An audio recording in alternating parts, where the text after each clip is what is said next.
Show. I'm your host, Nathan Staples, and joining me this week are Eric Devin and Philip Bargio. It's Halloween, and with the ghosts and ghouls coming out from everywhere tonight, who's tricked us and who's treated us this weekend in French football? We find out that and more after the latest headlines from Eric. PSG started match day 11 off with a 1-0 win at Lille. Edinson Cavani squandered a host of chances before netting the match's solitary goal 20 minutes from time. Saturday's early match saw Lyon won 2-1 at Toulouse. Well, despite Raphael's red card, Alexandre Lacazette scored a brace to power Legon to their first win in nearly a month in Ligue 1. Saint-Etienne had drew 1-1 with Monaco, both goals coming from free kicks from central defenders as Kamil Glick and Loic Perrin canceled out each other's scores. Bastia were held 0-0 by Dijon at home, Baptiste Rene being decidedly the man of the match with a string of stunning saves to keep the Corsican side at bay.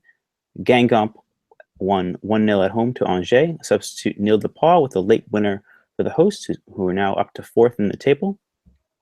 At Lorient, Montpellier came from behind with a goal and an assist from Morgan Sanson to draw against Les Merlus 2-2. In Nancy, the hosts won 2-0 against Caen, with the visitors' relegation woes being deepened thanks to two early goals. On Sunday, Nice defeated Nantes 4-1 thanks to a brace from William Cyprien to remain in control in first place in Liga. While Rennes defeated Metz at home 1-0 thanks to Wesley Said, who now has 2 goals in 2 matches. And Marseille were held 0-0 by Bordeaux, both teams employing new formations but earning a somewhat blasé result. And meanwhile, in Ligue 2, Brest can go 5 points clear with a win this evening against Lens. That's all the news for now. For the latest as it happens, head on over to our website at getfootballnewsfrance.com and follow us on Twitter at GFFN. Thank you, Eric. And just to add some injury news to that news that we've just given you is that 36-year-old Bastia defender Sebastian Squillace, formerly of Arsenal, has been ruled out for at least 6 months after suffering an ACL injury. It was suffered during the game against Dijon at the weekend. He was substituted at half-time. But many are speculating whether this might be a career-ending injury for the Frenchman. There is worry that it might be it for him.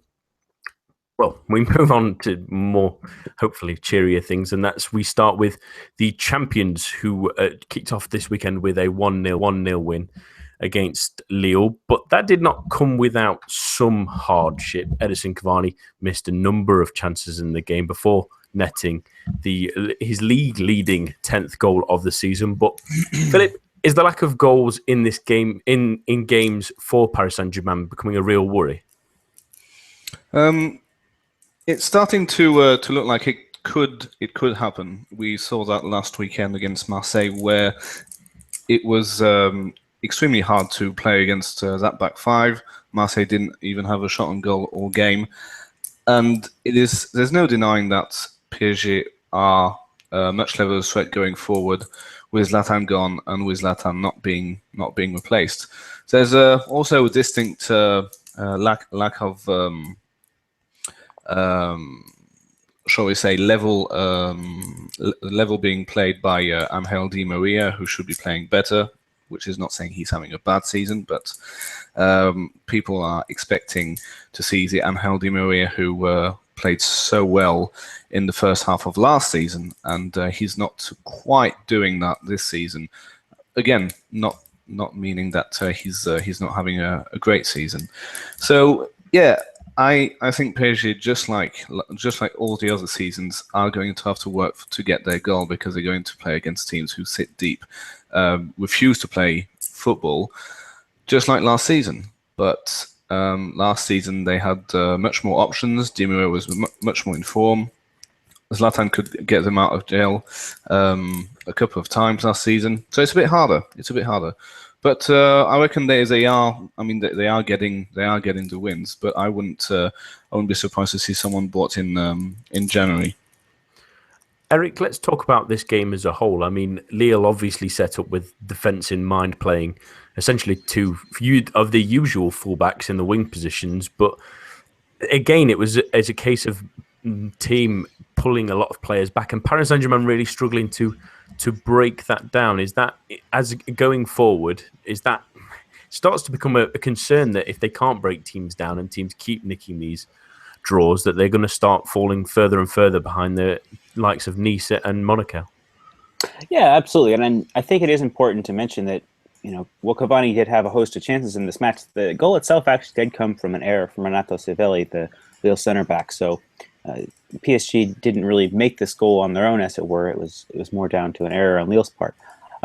Yeah, absolutely. I write in the Ligue 1 review that's coming out tomorrow that I think that Emery is really missing a trick by not giving Jean-Kevin Augustin a chance in a match like this, ahead of the Champions League, with an international break to follow after next weekend. There really should be a chance for the youngster to get in.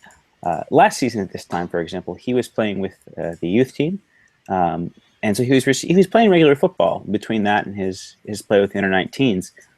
He's been playing recently with the under-21s, but for someone who scored 6 goals in 5 matches in the under-19 Euros this summer, the fact that he's only played less than an hour of football this season, in which he scored and had an assist against Caen, it's unbelievable that he's not been given even an iota of a chance by Emery.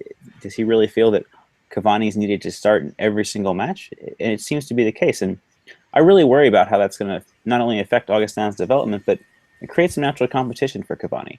I think that part of the lackadaisical attitude of some of PSG's players last season, under Blanc, and maybe this season as well, has been simply down to a lack of competition. Not knowing that their place in the team is secure, even if they are playing poorly. Di Maria is another one, for example, who could benefit from perhaps sitting out a match or two. Then a sense of complacency starts to sit in, and they're not playing with the hunger and the drive necessary to succeed on a given week.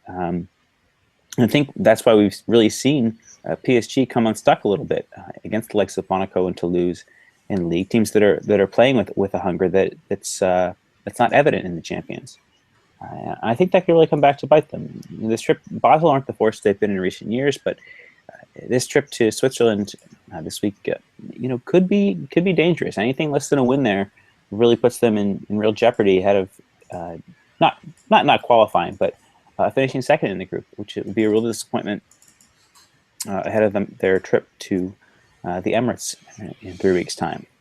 It's quite interesting because this group is very intriguing. Both sides level on 7 points, and neither have been to Switzerland yet. So they've both beaten Bâle at home convincingly. I reckon Arsenal beating them. Sorry. I mean, Philip, and that I'm sorry, I didn't mean to cut in here, but no worries. You watched the match against Basel. I would not call that convincing performance whatsoever. No, I was talking about the scoreline. It was absolutely not convincing about in the game. Of course, I didn't watch the game. I watched the highlights, but I don't see how PSG got that 3-0 win. No, I was only talking about the scoreline, and Arsenal won 2-0. I didn't watch that 2-0 win, but it was you're right. It was not convincing at all, with Basel hitting the woodwork 2 or 3 times, maybe 3, I think. Yeah. 3. And like I said, neither Arsenal and neither PSG have gone to Bâle. They're a bit far behind. I mean, they've only got a point, Bâle. So I don't think the qualification is in jeopardy for either Arsenal or PSG. But it's going to be interesting to see who fails to win if one of them does fail to win, because I don't know. I don't see this as being as an easy place to go to. No, I'm certainly not expecting. To go there and see PSG waltz. This Swiss side 3 or 4-0.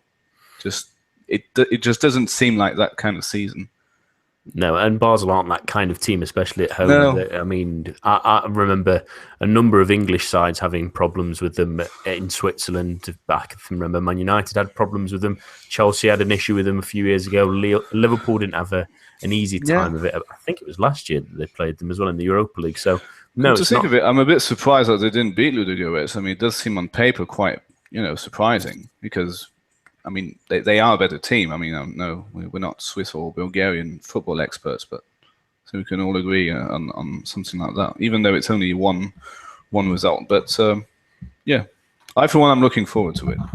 And it's going to be interesting as well, adding to that the Serge Aurier isn't in the side, despite the team saying he's fit. He's just been left out. So it was the same case against Lille, although in the build-up he wasn't fit, and then he was declared fit just before the game, but was left out anyway. Is that a sign of maybe his antics coming up against him, Philip, or is this just a case of maybe resting him for a little while and taking him out of the limelight a little bit after what has been a so-so start to the season for the Ivorian? He's made a couple of mistakes. I think it's also Unai's way of giving some kind of a confidence vote to Meunier. I don't know how you saw him at Lille. He didn't get great ratings from in the media.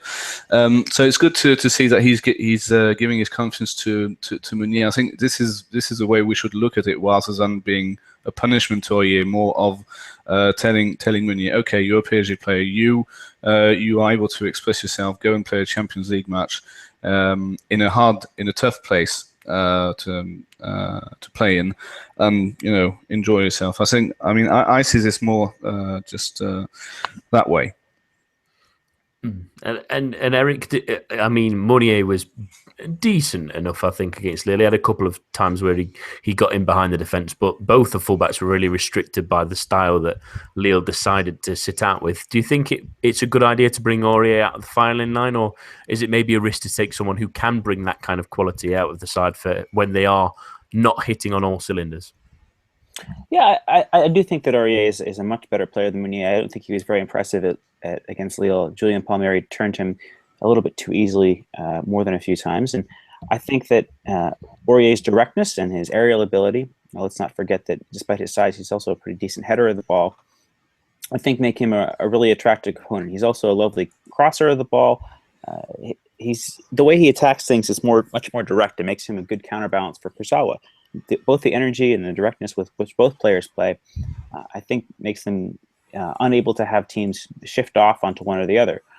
Whereas Meunier is a good player, but his style is a little bit more elegant. He's more willing to try and get by players than run at them and use his physicality. He's very tall and very lanky, but he doesn't have that sort of bundle of energy style that the more compact Aurier does. In terms of him being out of the firing line, I mean, that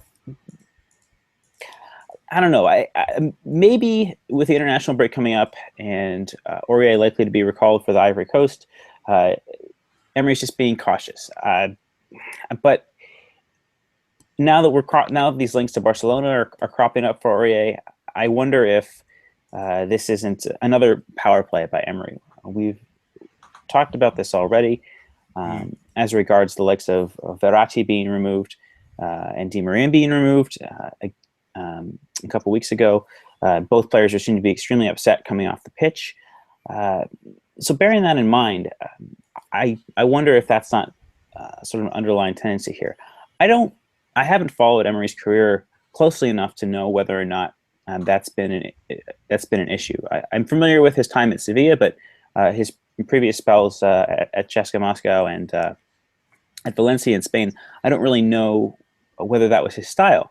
It'd be interesting to know if trying to have this iron-fisted style is something he does try to dictate to teams. But it's really hard to have a concrete answer on this if we know whether it is Emery's style. Or maybe if it's not a part of his past, he feels that this move up to PSG, whose ambitions are, I mean, no offense to Sevilla or Valencia, PSG's ambitions are of a much higher level than are those clubs, and he wants to make his mark on the club, stamp his authority on the club in a more decisive way in taking that step up. I hope no Valencia fans are listening to that, but because they are notoriously wanting to be better than Barcelona and Real Madrid every year. So I don't think at least the fans' ambitions might be a bit. Oh, certainly. I mean, they are a club that's enjoyed lots of European success. I just meant in terms of financial wherewithal and ambition in the Champions League at present. I'm being a willing jester poking the bear. That's all. All right, fair enough. Fair enough. Philip, I do want to mention the man who did score that winner in Edison Cavani. He had another. It's a strange one to say that someone who's scored the winning goal, he's a league-leading 10th goal, one of the best strike rates in Europe, but still, it doesn't seem like he's quite hitting the level we're wanting to. Is it still a case of he needs to go that extra mile yet, and he's not really fully clicked, or do you think that we're maybe being a little bit harsh on him now? I don't think we're being harsh on him at all. The thing is, he is so unpopular with the fans, and a lot of people don't really believe in him. That he can be PSG's main striker when you compare him to great sides. Let's say Benzema at Real Madrid, Lewandowski at Bayern Munich, etc. It's just not up to that kind of level. And if he gets, yes, he scored 10 goals in Liga, and it just, it just will never be enough. I feel sorry for the guy, really, because he just you just can't waste all these chances, miss an open goal against Marseille, just waste all these opportunities against Arsenal, which cost PSG a draw. It just, I just think that the general public will never, warm to him unless he just, starts banging 4 or 5 goals a game until May. But he's really up against it, and it's just not, happening well enough for him. So he's probably going to finish with 20 to 25 goals, but it's still going to be that kind of season where the fans are going to say, well, we need a proper striker now, which is harsh, very harsh. Well, yeah, I was engaging in a bit of banter on Twitter during the match with Andrew Gibney, the French football writer, and I tweeted, at this rate, Cavani would finish with 34 goals. That would still seem disappointing. He's literally being presented with the chances to obliterate Ibrahimovic's record for a league on a season. He could score 50 goals. If he's being presented with the sort of chances he was against a Lille team that were set up to defend, mind you. It really is absurd. I think that, I understand not dropping against Basel. That's a must-win match. But, PSG's next 2 matches are, I believe, against Rennes and Nantes. Drop him for one of those, start Augustin up top, see what happens. I think that he really needs to be pulled out of the firing line, because you have to wonder, what effect this is having on him mentally as well. He's finally been given the chance to play as a striker at PSG after 2 seasons of, working hard, not complaining, playing on the left of a 4-3-3, out of position, doing the hard work, tracking back. His effort can't be faulted. He's a very willing worker, and I do appreciate him as a player for that. But the fact of the matter is, a striker, as we rightly mentioned, at a top club, with those European ambitions, whether it's a Suarez, Lewandowski, Higuain, needs to be more clinical, and Cavani just hasn't been that since he's been played in this role. Excepting that match against Caen. Yeah, it's so frustrating that he seems to have a little bit of everything still, bar that last little piece, which is actually scoring a goal. It seems such a strange thing to. We were all wondering, really, because we knew Zlatan was going to leave, who would be a decent replacement. I didn't really come up with a single name, but now I think I do have one. Of course, it's too late, because first of all, the transfer window is shut, and as a player just moved club, it would be Kevin Gamero. I think it would have been good for that guy to return to PSG and be the central man. But PSG decided to go for Neymar, who is not a centre forward per se. I'm sure he can do a job there. You know what? I would have liked that. I would have liked that very much.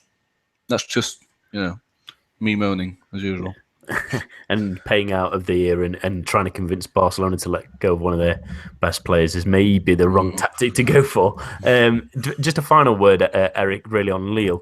And like we've mentioned, they did set up incredibly defensively, in all honesty, with the fullbacks playing further forward. But they did craft a couple of chances at least and had maybe 1 or 2 scares. They weren't completely passive. Was this a sign of them at least moving slowly at maybe a glacial rate in the right direction?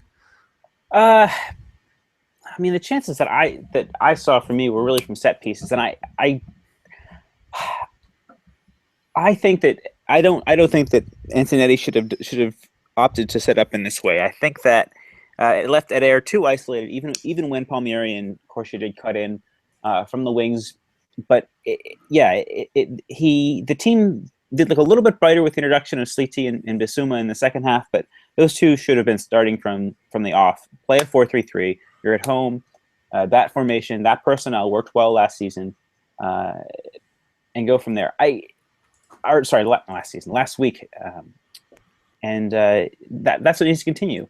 I also think that I'm still a little confused as to why he decides to start Franck Beria over Julien Palmieri. I think Palmieri had a pretty good match on Friday evening. His ability to pull the ball wide and get in decent crosses is something that I don't think Beria offers.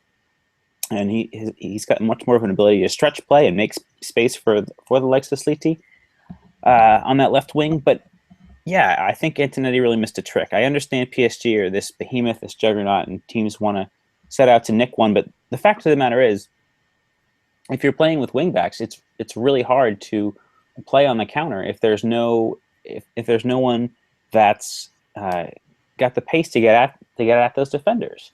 If you've got Eder by himself in that central midfield that they played at, there's just not going to be the coherence. I mean, Rio Mavuba, Ibrahim Amadou, don't get me wrong. I appreciate their places and what they've done, but they're not going to be the kind of player to start a counterattack. Yunus Sankare, they're central midfielders. They're not going to break, and you're never going to get numbers up on the counter if it's just Palmieri and Corsia running those wings.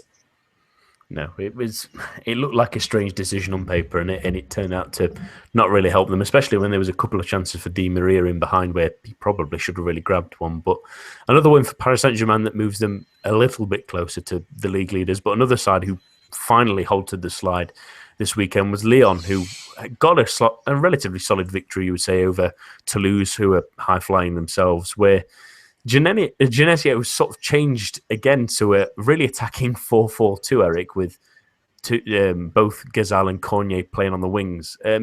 Is that a flash in the pan, or is that something they can maybe look to use as going forward, especially in Liga? It's really tough to say. They had employed a similar 4-4-2 2 seasons ago. They used a double pivot of... 3 seasons ago. They used a double pivot of Gueda Fofana and Maxime Gonalon with Grenier and Briand wide. And those two strikers were Gomes and Lacazette up top.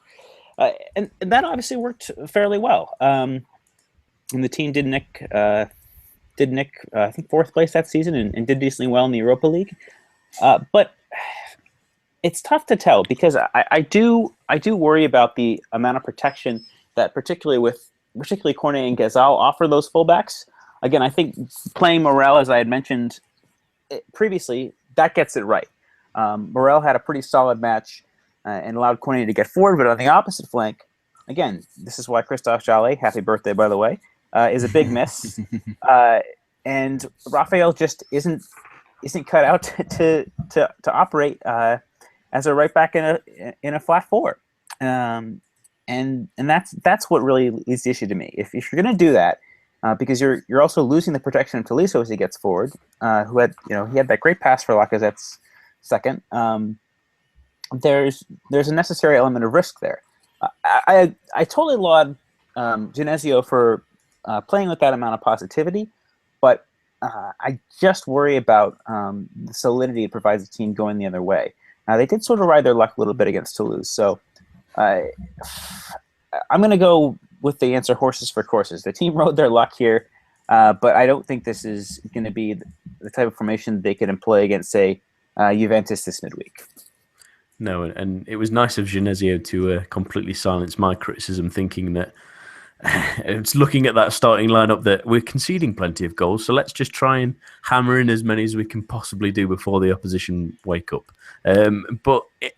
Philippe, it's a good result really for them against someone like Toulouse, who, especially at home this season, have been picking up big wins against Monaco and Paris Saint-Germain. So could this be a real confidence booster for Lyon going forward, that they've beat maybe a team that's a bit more, been more pretty successful in Ligue 1 this season, and that they can maybe pick up from there? It was definitely good news after what happened at home to Guingamp, especially just before a Champions League key game. It was very offensive. I mean, 4-4-2. We have Gizal on the right, Cornet on the left, and the two up front. Lyon didn't cause that much problems in the first half, and the chances were actually very few and far between. And I don't know if you mentioned it, Eric, the penalty, 100% or 50-50 or not at all. I'll go with 50-50. Like I said, I Yeah. I can't think Leon rode their luck with this one. Yeah, I think it's a bit. I mean, I think it's a bit harsh. I think if my side had would have to concede that kind of penalty, it would have been would be a bit disappointing. I can see why the ref did give it. Concede a goal on a set piece again, and second half was a bit better, albeit with that sending off. They kept shall I say, they didn't concede any goals. There was one late penalty shot also, and it's still good for their confidence. Now we talked about PSG's trip to Basel. So you'll have to go to Juventus, and I, for one, I'm quite confident that if Genesio parks the bus, which I'm kind of hoping he does, I can see a 0-0 there. That's me being extremely hopeful. I don't know what you guys think. Or maybe I'm being too optimistic in a negative way. That is. Well, I do want to question you that, Eric. He might park the bus, but a 0-0 is surely really a death sentence for Lyon in that game, isn't it? In that Champions League group, especially if Sevilla pick up a win. Right. Yeah, because I mean, that'll put Sevilla top and just leave Juventus with the task of beating. Pardon me, Dinamo Zagreb. Well, Lyon have to beat Sevilla, and what are the odds there? I mean, I would give Lyon maybe a little bit less than even on that, given that match is at the Parco Well, but it's they've all got Zagreb to play once more, which should be 3 points for everybody, and that's not going to change the way the standings are right now, which would see Lyon in the Europa League at that chance. They need to win this match. But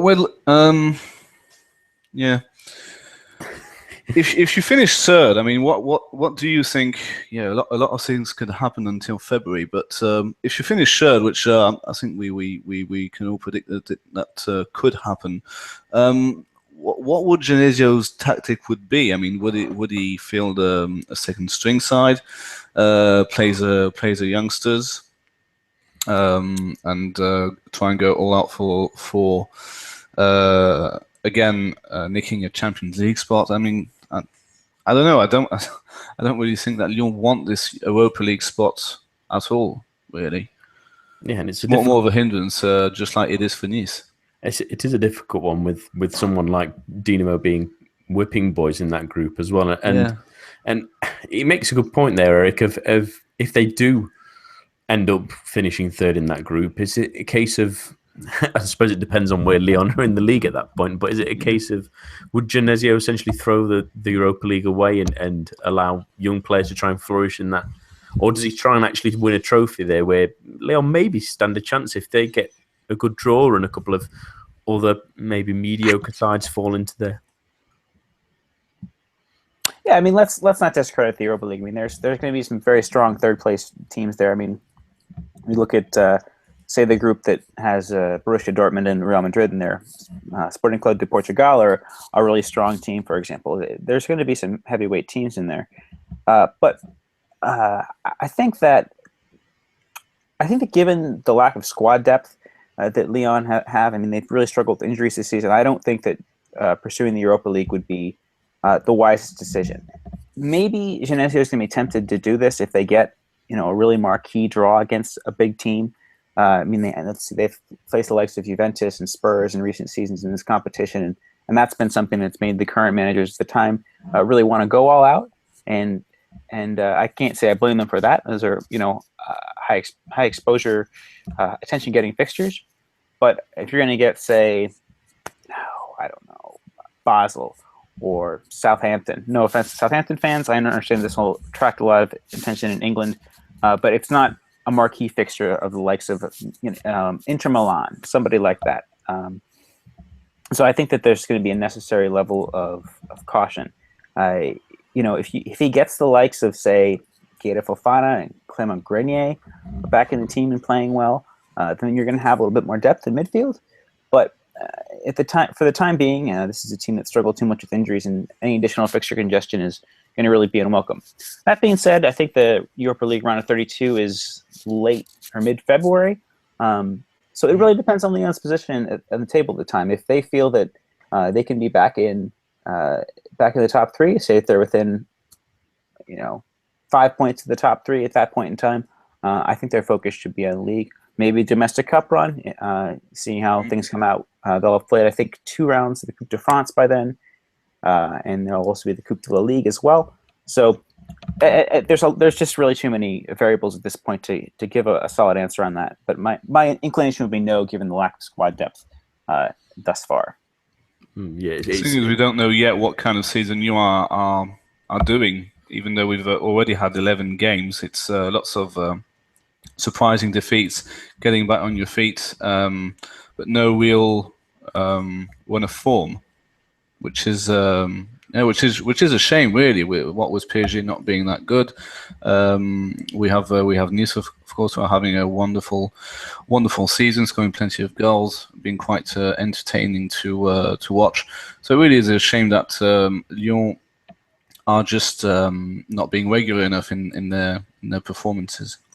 And it's going to be a strange one if they do drop into the Europa League and how they start trying to balance everything from there. But another odd story coming out of Lyon was sort of emanated this morning, where the club were forced to take to Twitter to deny false rumours that their midfielder Matteo Valbuena had died. With the rumours starting on the platform over the evening, they described the actions of individuals spreading the rumours as horrific, inhumane, and shameful. But Philip, it's such a strange thing for a club to have to come out and confirm, just in case anyone was wondering. Yeah. And it's glad to say it's okay, but does it really show that how Valbuena sort of sank in the opinion of few people, that someone's willing to try and spread these sort of vicious rumours? I don't know. I'm not sure. I really don't know what to make of this. It was actually you who got the news to me, because the Twitter feeds, feeds started in the middle of the night, right? Yes. Yeah. Yeah. It just and I catched up with that news the day of today. Not quite sure how old those are guys who posted that. I don't know if they hate Valbuena. They want him out of Lyon. It's just completely stupid. Why? Just why? What are they hoping to achieve by doing that? It's just I don't get it. Just no. And Eric, your thoughts on it?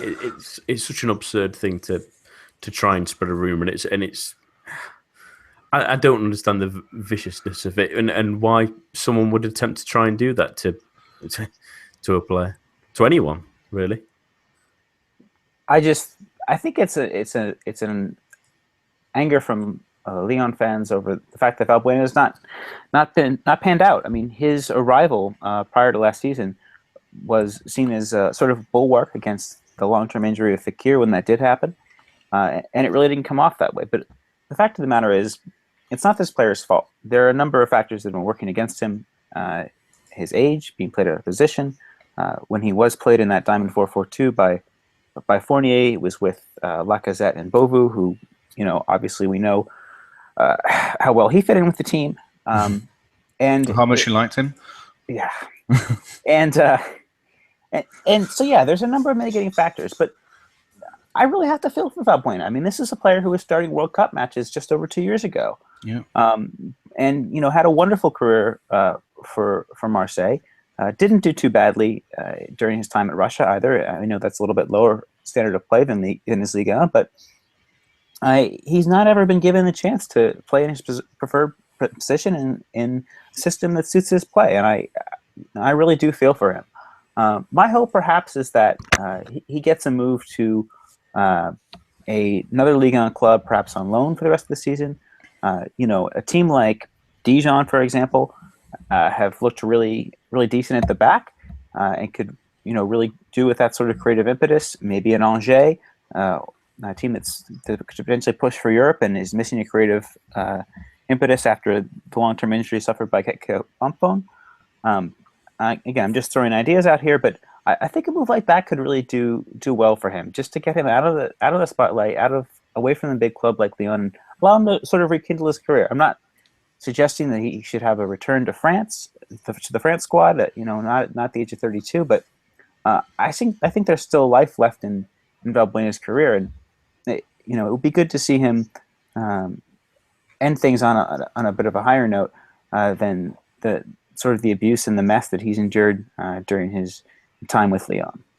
Yeah, maybe he needs those refreshing, healing waters down in Nice, maybe that seem to have refreshed a number of players over the last couple of years. But I would think sides like Dijon and Angers would jump at the chance of having a player of Valbuena's quality and in their squad. It's just that they have to afford his wages, which are, I think, he's on quite a lot. So, yeah. That's maybe where they might fall. But short, I do agree that he needs to. At some point he needs to move on. He needs to be doing something. Oh yeah, Lyon have just posted on their Twitter feed a little picture of him riding a bike and giving a thumbs up. No petit vélo jokes aside.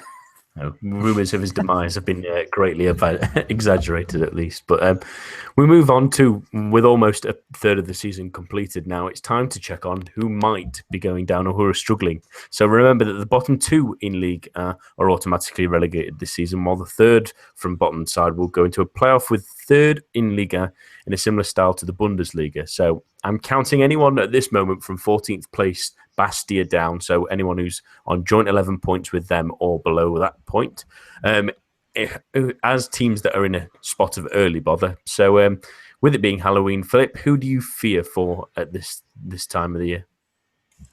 Caen. I think it was a great shout by Eric a few weeks ago at the start of the season, even before the season. I think they were absolutely toothless. I didn't watch the game at Lorient. They were absolutely toothless at home to Saint-Etienne. They are the worst. I think they are the worst side away from home. No, that's Lorient. Lorient had 0 points away from home. Caen have 1. But that result at Nancy is very, very worrying indeed. And I just can't see that. Then they're playing Nice, Marseille, Guingamp, Lille away, which could be shall we say, half-season 6 points, if you will. Not quite sure where Lille will be by that time. That time being end of November. But yeah, extremely worried for Caen. And I stand by my point that Nantes are not good enough to stay up. But I don't know if they'll finish second bottom. I think this will be quite contested.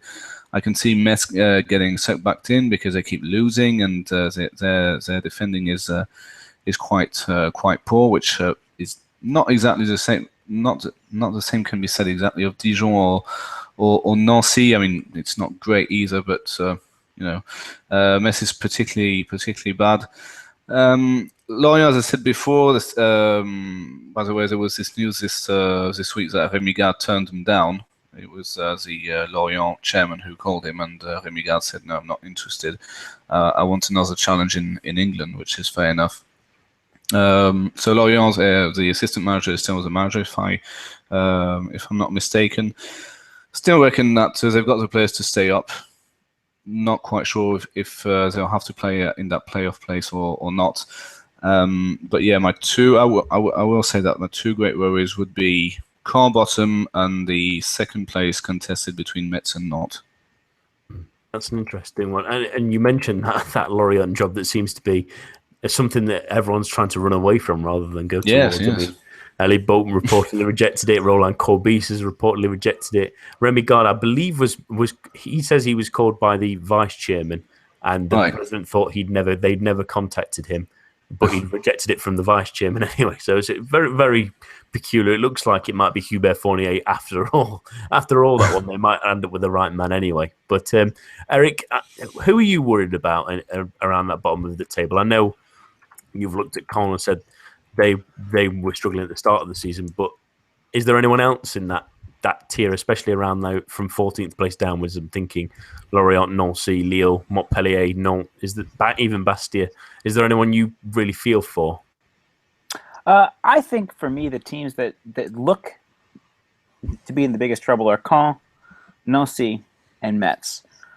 I think that Lorient, they're bottom of the table now, but there's enough there in attack, and if the right manager comes in and gives these young players a chance, I would probably see them rise up the table. They're not as awful defensively as the three teams I mentioned, and there are a lot of young, intriguing players. We've seen the likes of Waris and Mukanjo have decent scoring seasons, and I think that they can build from that. I think that it's really going to be an interesting battle for this spot, but those three look the worst. Metz are just on a horrible run of form. They've dropped from 3rd to 13th with one win, and that was at Montpellier, the worst defense in the league, back in week 7, more than a month ago. And other than that, they've lost all their matches. They've struggled to score. The only goal that they've scored in October was against Paris FC in the Coupe de la Ligue. They scored 2 past Nice, Eric, in October. Oh, that's correct. Yes, they were awful, by the way. At Paris FC, they were absolutely awful. They looked completely disinterested in the first half, and they equalised. I'm not going to say unfortunately, because they did push on, but it really did look like the Europa League syndrome, that this League Cup is more of a bother than something we want to actually do well in. But they look completely disinterested in that Coupe de la Ligue game. For me, Metz look worried. I do apologize. I forgot about the Nice result, but I think that their defense is a shambles. I think that they lack a go-to scorer. Mevlut Erdinch is not that kind of player who's going to be a consistent goal-getter. He scores in patches. The rest of the teams down there, I think there's a little bit too much about them. But for me, the worry going to Caen, the worry for Caen is that I don't see Patrice Garand giving enough of a chance to the younger players who can make a difference. I know he did give a first start to Jean-Victor Makengo at the weekend, but being beaten by Nancy, who are their direct rivals, twice in a row has got to be really disheartening. And there might be some signs of life there for Nancy as Diarra and Mandan come back into fitness, but I just don't. I still worry about consistent goal scoring for Nancy. So that's sort of where I'm at. Metz, Caen, and Nancy for those bottom 3 spots. I think Lorient have enough about them to rise back up the table. Pardon me. No matter who the manager is, I mean, it really doesn't. It really does feel like the guy has. If he's even half competent at what he does, he has the players at his disposal to stay up, which is good. It's a good starting point, at least. Yes, I mean it is. They also got Jérémy Aliadière. He came on as a sub against Montpellier. Lorient were actually 2-0 up, and they conceded a 2-2 draw, if I'm not mistaken. Mm-hmm. And Aliadière came on. I mean, that guy's not Lionel Messi, but he's got experience. He knows Ligue 1. He knows the club as well. He knows how to not lose game, which is quite important when you're fighting not to go down, especially as there's only 3 pots that go down. I mean, yeah, it's can see lots of positive coming from Lorient, much more so than other sides. Where do we think Lille will finish? I mean, how long will they keep this keep this up. Eric, I'll let you take that if you like. Yeah, no, I have a lot of time for Leo. Let's face it. Ronnie Lopez is an exciting attacking player. Naim Sliti and Yves Bissouma are adjusting to a move up in division and an introduction to Ligue 1 football in general. There's a lot of potential there. Lille, they need a little bit more solidity at the back, but once Basha comes back, I have faith in that being enough for Les Dogs to stay up. It's an interesting one, isn't it? I want to try and talk about the teams around that area now, Philip, that you aren't worried about. Is there a particular team that's in that mix that shouldn't be there and you think in the next couple of weeks will be, or by this time at the end of the season, we'll think, well, it's strange that we even thought about them maybe going down at any point in the season? Well, no, I would think that Lille would stop losing games or stop playing bad football at some point. That's what I reckon. What will happen? I do believe that Lorient will stay in and around there. Nancy as well. Montpellier and Bastia are the sides who are the most likely to pull away before the final hurdle, if you will. Montpellier have got. They didn't do anything in the summer, but they got a few loans on deadline day. Having Stéphane Cessignon is a big plus. Bastia are also a very hard-working team. It's quite difficult to beat them at Furiani. So regarding those two, I mean, I did say that Montpellier should at least be quite worried about going down. But with all those deadline day deals, I mean, they actually look quite. Shrewd is probably too much of a compliment, but it looks like an okay squad now, even though it's still a bit lightweight to end the season. I mean, don't expect Montpellier to go anywhere far in the cups. I mean, this season I'm not sure how Loulou Nicolas' company is going, but he really didn't seem interested into spending any money on improving the squad. That's for sure. So survival would be great. I mean, I'm pretty sure the board would be very happy with survival for Montpellier. Eric, is there someone you think that will just flick a switch at some point and rocket back up the league? Yeah, I'd like to think it's Bastia. I think that Alain Saint-Maximin's had a great start to the season, but between the suspension of Crivelli, the injury to Alexander Gikou, they've struggled to have a consistent first-choice 11. And I think that once that is back. I think Cicilline demonstrated down the backstretch of last season he knows how to put a team together to get them clicking.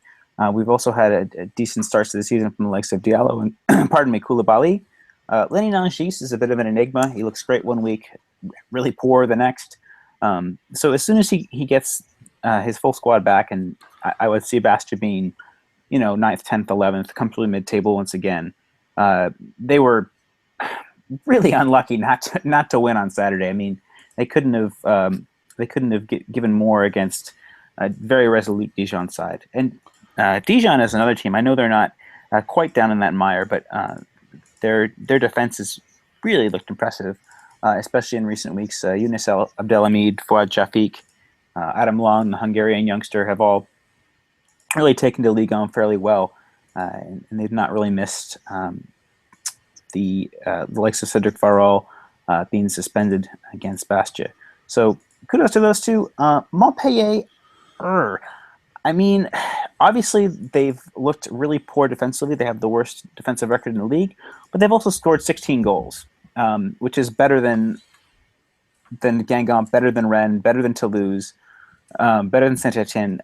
There's enough attacking intent there that I don't think once Congrès is back fit and fighting, and they can look solid, especially with Cessignon adding that creative energy. He played a fairly decent match. And when you've got a midfield of the likes of Morgan Sanson, Elie Shaqiri's had a good start to the season as well.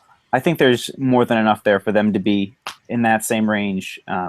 Maybe at a push, even pushing for European competition. That's a long way down, but if and Ninga, of course, is a big blow for them. But even in his absence, they've still managed to score, and I don't think that we should be really worried about Montpellier. despite that leaky defense. Going back on what we said very early in the show, Sebastian Squillaci being up for 6 months, i.e., most of the season. Do we think that this defensive solidity is going to be more fragilized by this absence? I mean, it has to be, but how much? I think it's a really big blow for Bastia, because the guy is a starter, isn't he?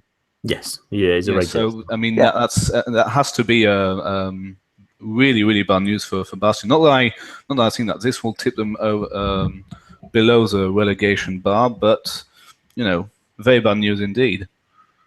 It's not the kind of news you need at this start of the season, especially that he's going to be out for a long time, and we wish him the best, and it's hopefully not the end. Especially a guy with his experience. I mean, I think Florian Morange has been around Bastia for a while, and El Kotari, the loanee from Palermo, is set to come back, I think, after the winter break as well. So it's not quite as dire as it might seem.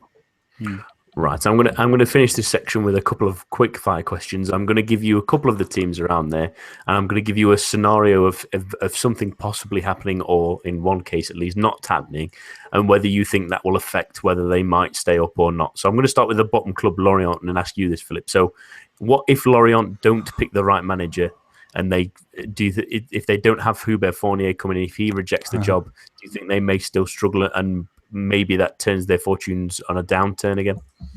Well, we already answered the question. I'm afraid it's just they've got the right players. I mean, okay, some guys are turning it down, but there are quite a few talented managers they haven't tried yet, and I wouldn't actually mind them going for the assistant manager, or even giving the job to a guy in Ligue 2.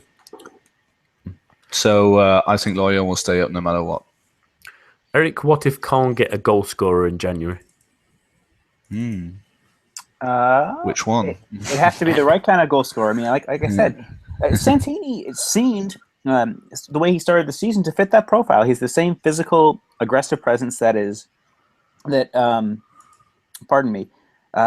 Delors is. But the fact of the matter is, his team's just a little bit too old. You've got Yaya, Sub, Ferre's injured. There's not, unless Garon's willing to give chances to those younger players, this team's not going to click. Put some faith in like some Makengo and Karamo. They've done really well for the youth team and for their the French international youth setup as well.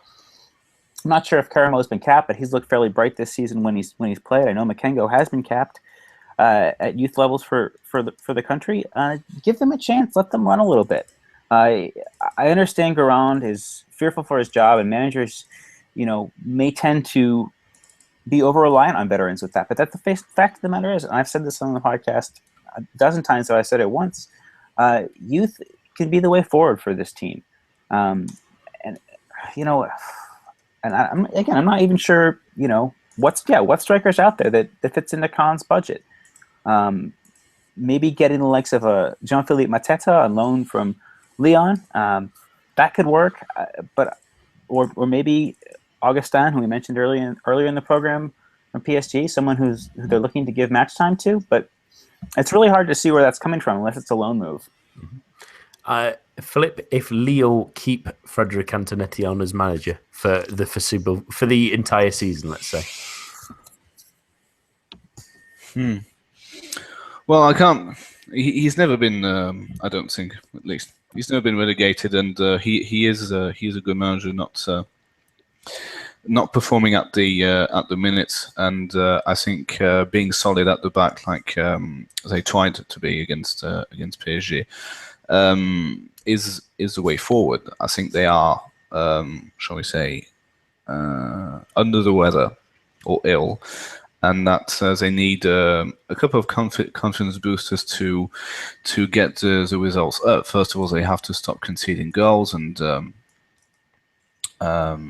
once they do that, I think they can then start thinking about getting draws, getting wins, etc., etc., etc. So, my logic would be that Antonetti stays and Lille do stay up. Be very surprised if first of all Antonetti would get sacked, and or that if he would stay but Lille would go down. That would be quite surprising to me. Eric, what if Montpellier lost Riyad Boudibous in the January transfer window? Wouldn't be worried. I think that in Sessegnon and Sanson, there's enough creative impetus there that the team can still get forward and attack. I mean, Sanson was brilliant last night. Yes, Lorient's poor defending was perhaps a little bit to blame, but I think there's enough experience there. I'm looking at the likes of Kevin Barrigo as well, Suleiman Kamara. There's the right combination of creative impetus and experience in particular there that I wouldn't be worried for Lafayette. I think at least it was interesting to see what, especially with Antonetti staying, what might happen if certain things tilt a different way as they tend to do during a season. But we will finish with our Halloween episode with some heroes and villains. So we'll start with heroes with you, Philip. Who is your choice this week? Villains, I would have to go with Bordeaux. Who were extremely negative. I can understand why Marseille was so negative at PSG, but Bordeaux were just not there to play football. Pretty much the way they played pretty much last night, the way Marseille played at PSG the week before, which is absolutely unforgivable for a side with the means to do well, and with a manager who is quite attacking minded. But that's quite disappointing. Hero would be Nice, who played absolutely wonderful football. Actually, I'm going to say Lucien Favre. Really a great manager to have in Ligue 1. He switched from his three at the back. He played a 4-3-1-2 or a 4-4-2, a diamond-shaped 4-4-2. Belanda playing behind Balotelli and Player. We will have many times to discuss Nice until the end of the season, but they really are. Playing the game of the best football in the country, and I'm ready to have that debate later. But I honestly think they are playing better without Ben Arfa, which is amazing considering everybody was saying, ourselves including, well, Ben Arfa's going, the bubble is bursting, nothing will ever be the same, blah blah blah. But Nice are an absolute joy to watch. Eric, who do you have this week? I think for hero, Baptiste Rene had a fantastic match. He's, not exactly a prospect anymore. I think he's 26 or 27, playing for Dijon. Had another in a string of really outstanding matches to keep Bastia out and really increase Dijon's chances of staying up. I know they're not in any immediate danger, but coming into the season, this was not a team that most of us had high hopes for. I think that he's really been key to that, as well as the likes of Abdelhamid and Long. Villain. So Philip, okay, I thought this Bordeaux lineup playing the 4-2-3-1 with Malcolm Kamano and Unas was positive. Those are great attacking players. I think where Gourvenec gets it wrong is by playing Roland as a striker. The guy's 5'9", probably 150 pounds. I'm not sure what that is in kilos. He's a real skinny guy. He's not a target man. And when you've got Gaetan Laborde on the bench, when you've got Enzo Crovelli on loan at Bastia, the options, were there for you to play this system. I think it makes a lot of sense. And he does the right thing, Gourvenec does, in switching to a 4-2-3-1 in the absence of Menez. But the fact of the matter is, you're not going to be able to operate in that manner. I think you could either play with a false nine, maybe that being Kamano, or play Laborde as the target man. It's Gourvenec getting it wrong tactically. Those players, if you look at them on paper, are incredibly attacking. Diego Contento and Yusuf Sabali, the fullbacks, the same thing. They love to get forward. Yeah, I was talking about their performance on the pitch, which was not very exciting. Oh, I'm sorry. I thought you meant Bordeaux setting up to play negatively. I didn't think they tried to play negatively. Okay, fair point. Yeah, that's. I didn't think of it that way, but yeah, okay. Yeah. No, I think this Bordeaux team has a ton of attacking talent, and Gourvenec is not setting things up to get the best out of them. No, that's the thing, you know. I mean, after last Sunday, which was, you know, so exciting, I was actually looking forward to this. I was looking forward to Gourvenec playing an attacking formation. I was looking forward to Rudy Garcia. And what happened is after the match, a lot of the criticism was towards Marseille, who said, okay, they tried to play football. They didn't have a lot of chances, with Prior making two decent saves, I think. But Bordeaux pretty much came out of this uncriticized. While they could have done so much more. I mean, I'm sure if had they been set up correctly, it would have been, you know, a much better game to watch. But it wasn't great to watch, and I was quite disappointed. Yeah, I'm my own little villain will be the Ligue 1 selectors who keep putting Marseille on that Sunday night game. It's been 6 out of the last 7. Thank God next week there's someone else playing in that evening game. But that's all that we have time for this week. My thanks to Eric, Philip, and everyone listening at home. The preview show hosted by Eric will be with you on Thursday. And remember to join us for the main show at the same time, same place next week. A bientôt and goodbye.